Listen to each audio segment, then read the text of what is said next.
Okay, so good day class. Meron tayong problem dito.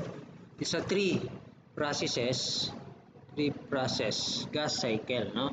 Ito yung problem.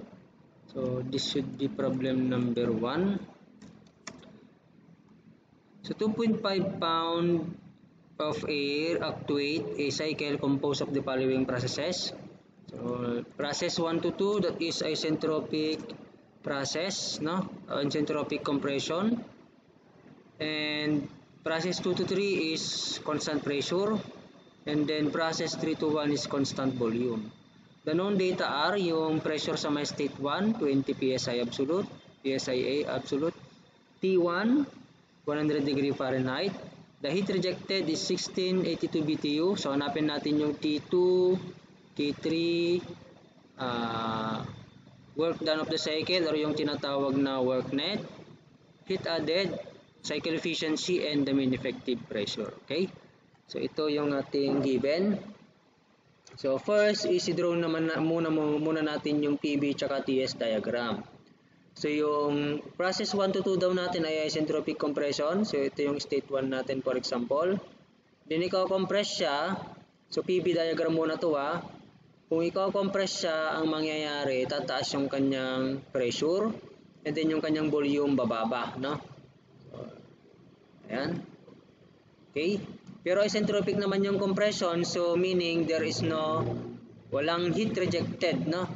During the process. So kung walang heat rejected during the process or walang heat transfer during the process, isentropic kasi yan, expected na iinit siya. Kasi kapag ang isang gas kinompress mo, iinit. At the same time, yung kanyang pressure ay tataas and then yung kanyang volume ay bababa. Okay, so ganyan ang mangyayari. Ayan. So 1, ito yung state 1 natin, ito yung state 2. And then 2 to 3 ay constant pressure. So hindi natin alam kung pupunta ba dito or pupunta dyan. And then yung last is constant volume. Okay, so kung dito natin nalagay yung 3, tapos yung 3 to 1 natin ay constant volume, so pag ganyan, constant volume, so hindi mag-close yung cycle. So ibig sabihin, mali yung ginawa natin. It should be pag ganito, no? And then, ayan. So hindi siya matatawag na cycle kung hindi siya babalik sa initial. Okay, then 3 to 1. So yan yung ating PV diagram. Okay, so yan yung ating PV diagram, pressure and then volume. Okay, then yung TS diagram naman is yung 1 to 2 natin ay isentropic. So kapag isentropic, siya ay vertical lang, no? Vertical. Okay, ito yung 1 natin. 1. Ang sabi natin kanina, kapag ikaw compress mo yung isang gas, tataas yung kanyang temperature. Kung yung process ay isentropic or adiabatic, no? So meaning no heat transfer. So tataas yung kanyang temperature. So, ito yung magiging T1 na T2 natin. So kitang-kita naman na tumaas yung 2. And then yung 2 to 3 natin ay constant pressure. Okay? So constant pressure. Hindi natin alam kung ang ano natin ay pababa o pataas. Saan kaya yung 3 natin? Dito kaya sa tuktok or dito kaya sa banda rito? Kasi ganun naman talaga ang pressure, constant pressure process, no? Paganyan naman, no? So pwedeng paganyan or paganito, no? Okay? Then yung constant volume process natin is mas matarik ng konti yung constant volume process natin pag ganito, no? Okay? So ngayon, kung ipa-plot natin yan, ito yung 1 to 2 natin. And then kung pag ganito siya, yung constant, ito yung 3 natin. Tapos ang constant volume naman natin ay pag ganon. So hindi siya mag-close. Ibig sabihin, ang 3 natin nandito banda. So 3. And then 3 to 1 is andito banda. So ito yung ating temperature and entropy diagram. Okay? So ayan, na-plot na natin yung temperature, pressure, PV and TS diagram. So we are now ready to solve for Letter A, ano bang hinahanap for letter A? For letter A is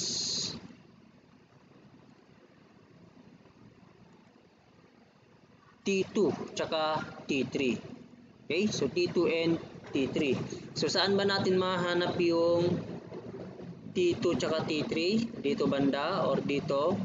Okay, so yung state 2 natin, masasolve natin ang state 2 kung dadaan tayo sa process 1 to 2 or pwedeng dadaan tayo kay process 2 to 3.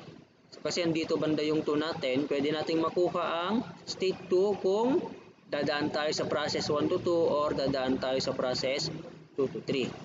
Okay, ganun yung mangyayari. Okay, so kung halimbawa process 1 to 2 natin, for example, for process 1 to 2, that is constant entropy process, ano ba yung mga formulas na pwede nating i-apply? So that is P1, B1 raised to K is equal to P2, B2 raised to K. Okay, so ganyan yung process natin, no? Kapag, or ito yung K natin, okay, ang ilalagay natin sa exponent ng B, if the process is isentropic, di ba? Depende ang N natin. If N is equal to 1, that is constant temperature. If N is equal to 0, constant pressure yan. If ano pa ba? If N is equal to K, that is constant entropy. And N is equal to infinite, that is constant volume. And kapag ang N natin ay greater than 2, yan, or greater than K, that is polytropic, no? Yan. So, since isentropic tayo, so N is equal to K. Saan ba natin lalagay yung N?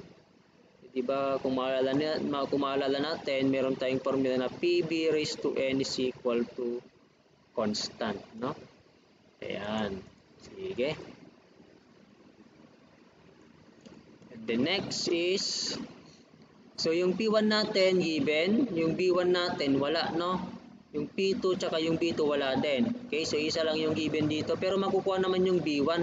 Pwede bang makuha yung B1? So, ganun pa rin, kahit makuha mo yung B1, wala ka namang P2 tsaka B2. So, another formula is T2 over T1. Kapag isentropic yung process I is equal to P2 over P1 raised to K less 1 over K. So, T1 meron. So, P2 wala din. Then, yung P1 meron. Okay, so, ibig sabihin yan, hindi natin masosolve yung T2 gamit ang process 1 to 2. How about for process 2 to 3? Okay? Pwede ba natin masolve? So, since constant yung pressure pala natin, ang P2 natin, or therefore is equal to P3. Ilagay pala natin dito, no? P pressure is equal to constant. At process 1 to 2, dito banda, S is equal to constant dito banda, no? Process 1 to 2. Okay? But, wala ka namang P2, wala ka pa namang P3. Okay? Ano pa ba yung ano dito? Formula sa pwede nating magamit. So, kung constant pressure yan, so mawawala yung P1, P2, B2 is equal to P3, B3. So, ganun pa rin, no? Hindi makuha-kuha. Okay? So, in terms of temperature, oops, wait. Constant pressure pala to. So, mawawala yung pressure, no? Makakancel yung pressure. So, B2 over T2 is equal to B3 over T3. So, ayan. Wala pa rin. Hindi pa rin natin makukuha. Okay? So, what if gagamitin natin yung mga given? So, kung gagamitin natin yung mass, pressure, tsaka temperature sa may 1, ang makukuha natin dito ay tag dito B1. Okay, tama. B1 ang makukuha natin dito. Which is, ang B1 natin is equal to B3. Ayun. So, kapag nakuha natin yung B3, ayun, makukuha ang B3. So, kitang-kita naman dito sa process, no, sa PP diagram na 1 tsaka 3 ay ano. So, anyway, Lagay na lang natin yung lahat ng mga yon for process 3 to 1, that is BC equal to constant. Ibig sabihin yan, B1 is equal to B3. Okay? Ayan. And then yung B3, makukuha natin yan gamit yung ano. Tapos may binigay, no? May QR pa pala. Heat rejected. Okay?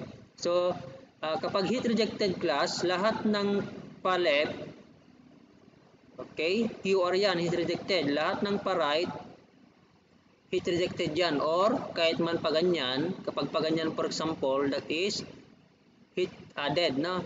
So, heat added to. Then, kapag pa ganito, heat rejected. Okay? So, QR to, QA to. Basta pa right, QA. Basta pa left, QR. Okay? So, kung titignan natin saan banda sa TS diagram natin ang QR, hindi yung 3 to 1, no? So, 3 to 1. Kasi pag ganun yung kanyang direction, no? Pag ganyan. So, 3 to 1 yung ating heat rejection. So, gamitin natin yon yung given na QR. So, constant volume yan. So, ang QR natin, kapag constant volume process equal to M, CB, T3 less T1. Okay, so given to, ito is memorize. T3, makukuha na yung T3. So, gamit yung, then kapag nakuha natin yung T3, ilalagay natin dito, B2. Okay, so dahan-dahan, no? So, unahin na lang muna natin yung sa may B1. And then, since given, ito naman yung naunang given, and then tsaka natin later on kunin yung T3. And so on na. Okay? So, dun naman tayo sa state 1. Balik tayo doon. From P1, B1 equals M, R, T1. So, B1 is equal to M, 2.5 pound mass. Okay? And then, ang R is 53 point or yung gas constant natin for air, 342 foot-pound force per pound mass degree Rankine. And then, yung T1 natin is 560 degree Rankine. So, cancel to. Tsaka yan. Pound mass. Divided by pressure which is 20 PSI absolute or naka-pound per inch square yan. Then convert natin na ang 144 inch square is to 1 feet square. So para mag-cancel yung mga units natin dito. So force pala to, no? So ito magka-cancel to, tsaka yung pound force. So feet square yung natira, tataas yan, magiging cubic foot, no? So, okay? So ang B1 natin is equal to 25.93 cubic foot. Okay? Now, balik tayo dun sa ito. Sa may QR natin. Ito. So, ayan. Ang QR natin is 1682 BTU is equal to mass 2.5 pound mass. And then ang CB ng air, that is 0.1714 in terms of BTU. BTU per pound mass degree Rankine. And then T3 less T1 is 560. And then ang unit ng temperature natin dito is degree Rankine. So mawawala to. BTU, cancel dun sa kabila.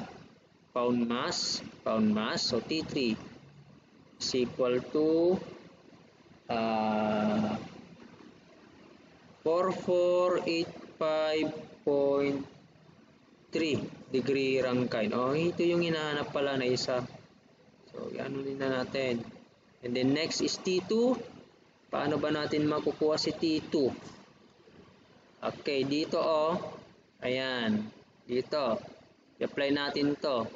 So, kung i-apply natin to, kailangan natin ng B3. Parehas naman ito kay B1, no? And then yung T2 natin, kukunin. Wala pa. Then yung B2, kailangan pa natin yung B2. O, pwede naman nating makuha yung B2 gamit yung ito. Equation na ito. So, yan. So, balik tayo doon. We have P1 B1 raised to K is equal to P2 B2 raised to K. Ayan. So, ang B2 natin in terms of pressure is equal to P1 over P2 raised to B1. Lagyan natin yung B1 dito. 1 over K. So, yung P1 meron na. Yung P2 natin, wala pa pala, no? So, kailangan pala natin kunin yung P2. So, saan natin kukunin yung P2? Okay. Sa constant volume process, di ba? Sa process, anong process na yon? Ito. Kasi yung P2 natin is equal to P3. Ito, sa may part na ito, P2 is equal to P3. So, kailangan lang natin kunin yung P3. Paano makukuha yung P3 natin? So kung constant volume yung process, 2 to 3, okay, paano ba natin makukuha yun?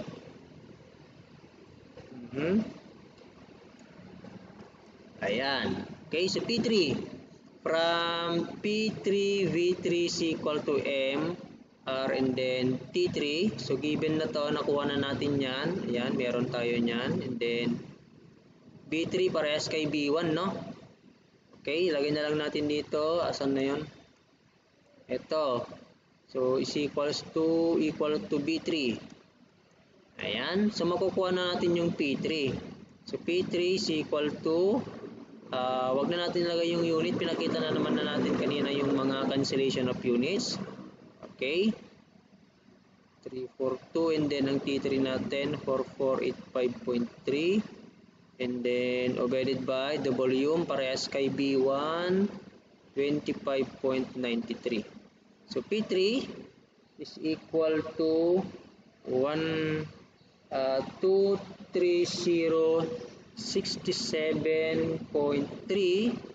So, pound per feet square. Unit niyan. So, pinakita na natin kanina yung mga cancellation of units, no? So, wag na natin lagay dito sa part na ito. So, 1 feet square is to 144 inch square. Okay, so P3, yan. So, therefore, P3 is equal to 160.19 PSI absolute. Okay, so ibalik na tayo ngayon dito sa may, saan na banda yun kanina? Sa may, eto pala, no? Eto. Okay. Ay, no. T2 pala tayo. T2. Saan na yung T2 natin kanina? Eto, tsaka to. Ayan. So, T2. So, parehas ito kay P2, no? Ayan. So, T2 is equal to T1. And then, P2 over P1 raised to K less 1 over K. I-remind ko lang pala na yung assumption na ginagamit pala natin sa analysis ay constant specific heats, no? Ibig sabihin yan, kahit mabago man yung temperature tumaas or bumaba man yung temperature, nakalimutan ko, sinabi ko sana kanina, ang specific heats nila ay ina-assume natin na constant.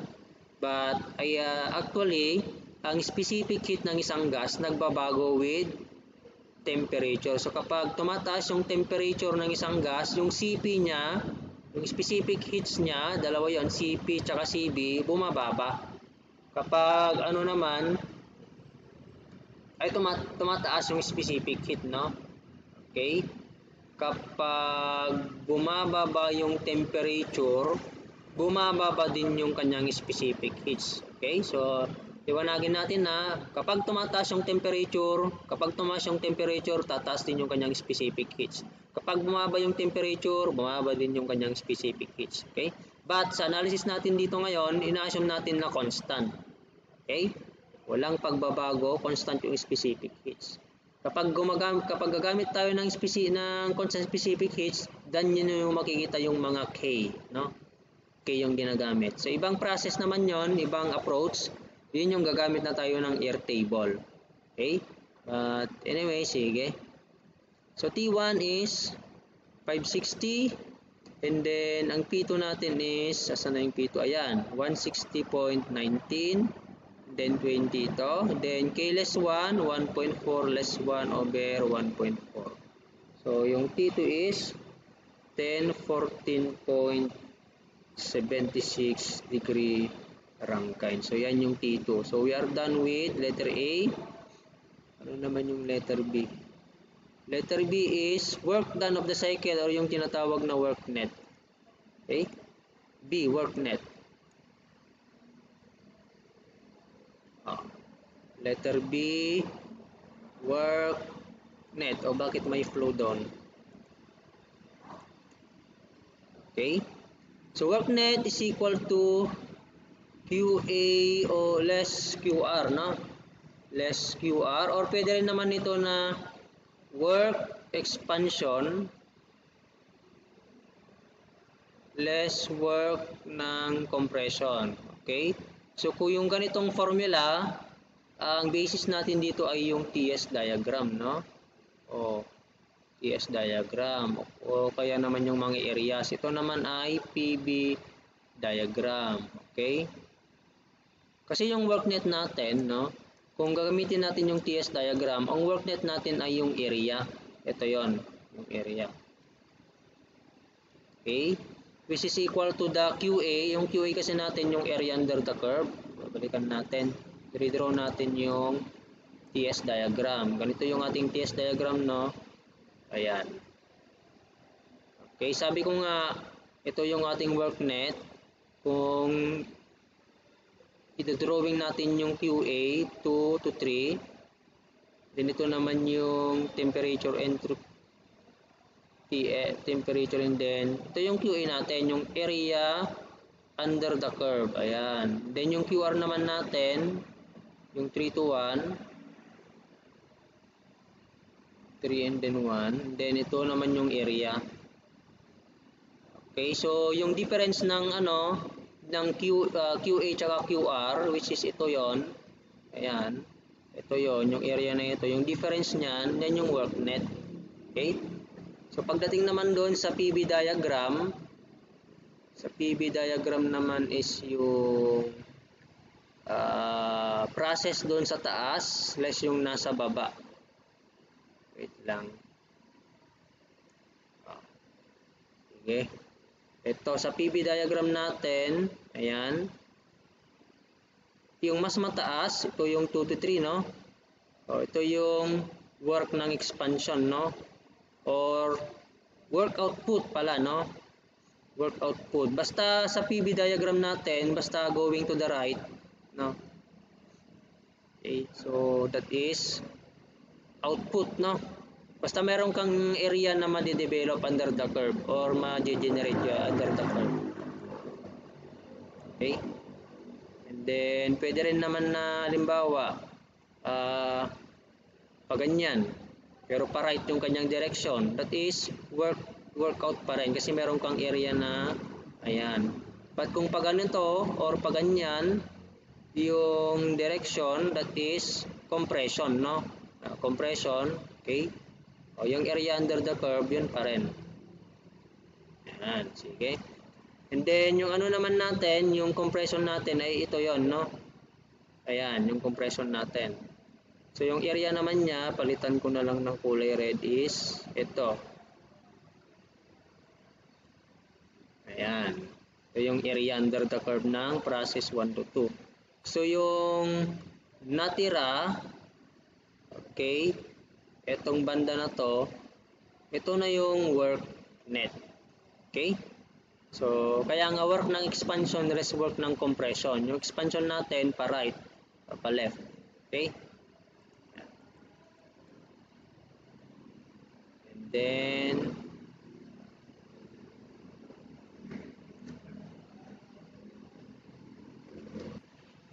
okay, so let us continue. Tuloy natin. Ayan, so QA less QR na lang, no? Kung halimbawa yung expansion, ang gagamitin natin, so ang work sa constant pressure is P2,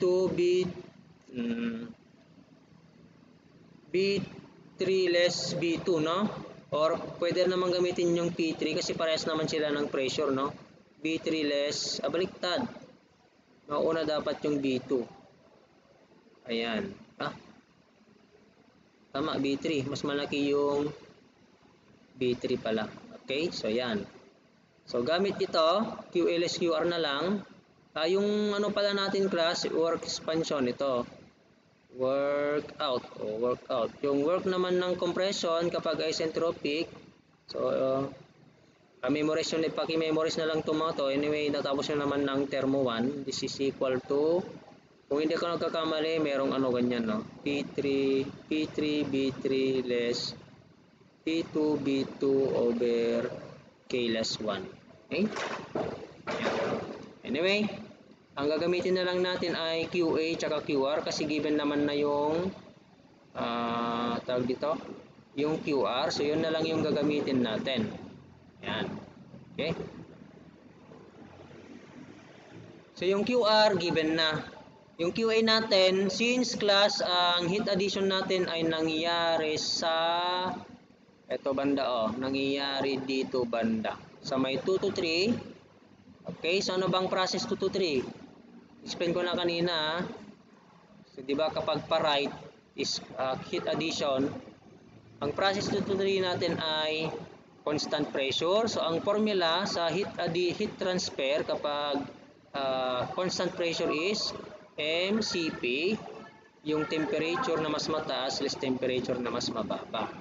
Okay? So, 2.5. Ang CP is 0.24 BTU per pound degree Rankine, no? And then ang T3 natin is, nasolve na natin kanina yung T3 which is equal to, ano na yung T3 natin ulit kanina? Kalimutan ko naman na yung T3.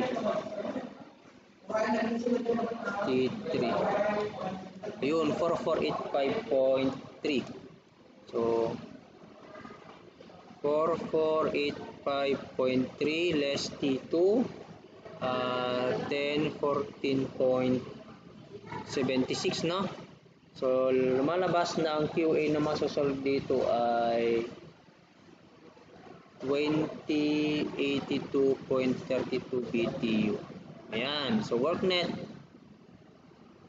is equal to 2082.32 less 1682 yung ating QR. So work net is 400.32 BTU. So yan yung work net ng ating cycle. Okay? For letter C, ang hinahanap pa sa letter C ay thermal efficiency. Madali na lang to, yung thermal efficiency. Okay? Thermal efficiency, pwede ang work net over QA or pwede rin naman ang 1 less QR over QA. So yung work net na lang tsaka over QA. So 400.32 and then yung QA natin is 2082.32. So the thermal efficiency is 17.24%, no? Kung gusto niyo i-try, pwede rin naman QR ang ilagay, ito yung gamitin mo, siya rin lang naman yung makukuha. And then for letter D is na tinatawag na mean effective pressure. Okay? Letter D. Ay balik tayo sa PV diagram. Ito.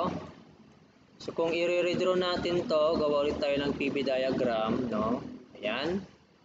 And then gawa tayo ng dotted line. Okay, papunta dito sa baba. And then gawa tayo ng rectangle. Okay? Ngayon, yung area class na ito, yung area na ito nasa loob ng cycle ay parehas lang doon sa area ng andito banda. So, ang ginawa natin, nibahan lang natin yung shape. Okay? So, halimbawa, ito, quarter circle, ginawa lang natin siyang rectangle. Pero parehas yung kanyang area. Ito, tinatawag natin ito na, ito yung tinatawag na B max less B minimum. Ito, yung difference ng volume. Okay? So, which is parehas din dito sa baba, no? So, B max less B minimum din dito. Okay? Ngayon, yung tuktok nito, ito yung tinatawag na mean effective pressure. So, ang ginawa natin, yung area, ginawa lang nating rectangle. So, area ng rectangle is equal to base times height, di ba? So, ang base natin dito is equal to B max less B minimum. And then, yung height natin dito is the mean effective pressure. Okay, so balik tayo dito. Ayan. So, mean effective pressure is equal to work net. Di ba ito yung nire-represent ng area divided by B max less B minimum. Okay? This is equal to 400.32 BTU divided by ang B max natin, ang may pinakamalaking volume doon ay yung B1, which is sige, ano na lang natin to. Doon sa PV diagram natin, ang Bmax natin ay B1, ang B minimum natin ay B2. Okay? So this is 25.93, no? Less, ano yung B2 natin? Hindi pa pala natin solve yung B2. Sisingit na lang natin dito yung ating B2. Okay? So ang B2 natin, applying yung P1, B1 raised to K is equal to P2, B2 raised to K. Ang B2 natin is equal to B1 and then nasolve na ba natin to? Parang hindi pa, no? And then B1 and then P1 over P2 1 over K. So 25.93 tapos 20 over 160.19 1 over 1.4. So, B2, kapag sisolve natin yan ay 5.8664 cubic feet. Ayan. So, ito na yung ilalagay natin dito. 5.8664. So, ang unit niya ay cubic foot, no? So, ayan. Hindi tayo magkaano sa unit. So, dapat natin i-convert yung BTU dito. Na ang 1 BTU is equal to 778 foot-pound force pala to, no? Yan. Okay, so yung BTU nag-cancel na dito. Tapos yung isang feet dito tanggalin natin yon, magiging ito mapapalitan na to ng square. So pound per feet square. So yan ay magiging 15523.08